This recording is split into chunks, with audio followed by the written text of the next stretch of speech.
மக்களின் முதல்வர் செல்வி ஜெயலலிதா வழியில் செயல்படும் தமிழக அரசு உத்தரவுப்படி மேட்டூர் அணையிலிருந்து புள்ளம்பாடி மற்றும் புதிய கட்டளை மேட்டுவாய்க்கால்கள் மூலம் பாசனத்திற்காக மேலும் 40 நாட்களுக்கு தொடர்ந்து தண்ணீர் திறந்துவிடப்பட்டுள்ளது.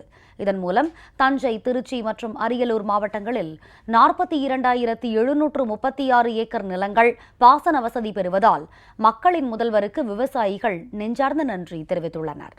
மேட்டூர் அணையிலிருந்து புள்ளம்பாடி மற்றும் புதிய கட்டளை மேட்டுவாய்க்கால்கள் மூலம் தஞ்சாவூர், திருச்சிராப்பள்ளி மற்றும் அரியலூர் மாவட்டங்களில் 42,736 ஏக்கர் நிலங்களின் பாசனத்திற்காக கடந்த ஆண்டு ஆகஸ்ட் மாதம் 15ஆம் தேதி முதல் ஏற்கனவே தண்ணீர் திறந்துவிடப்பட்டு அப்பகுதிகளில் பாசனம் சிறப்பாக நடைபெற்று வருகிறது.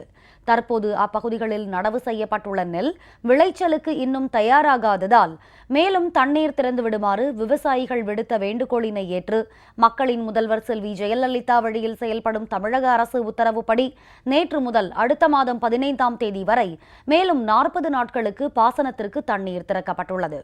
வினாடிக்கு 9,000 கன அடி வீதம் தண்ணீர் திறக்கப்படுகிறது. இதன் மூலம் தஞ்சாவூர், திருச்சிராப்பள்ளி மற்றும் அரியலூர் மாவட்டங்களில் 42,736 ஏக்கர் நிலங்கள் பயன்பெறுவதால் விவசாயிகள் மகிழ்ச்சி அடைந்துள்ளனர்.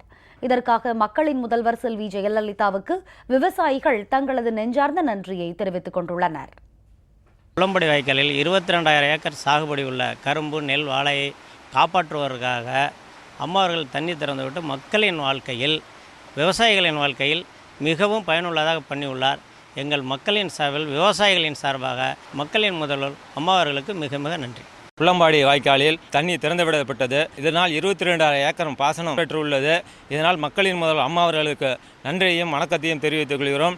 புள்ளம்பாடி வாய்க்கால் மற்றும் புதிய கட்டளை மேட்டு வாய்க்காலில் மேலும் 40 நாட்களுக்கு தண்ணீர் திறந்துவிட உத்தரவிட்டதற்காக மக்கள் முதல்வர் அவர்களுக்கும் அந்த பகுதியைச் சார்ந்த விவசாயிகள், திருச்சி மாவட்ட விவசாயிகள் சார்பில் நன்றியையும் பாராட்டும் தெரிவித்துக் கொள்கிறோம்.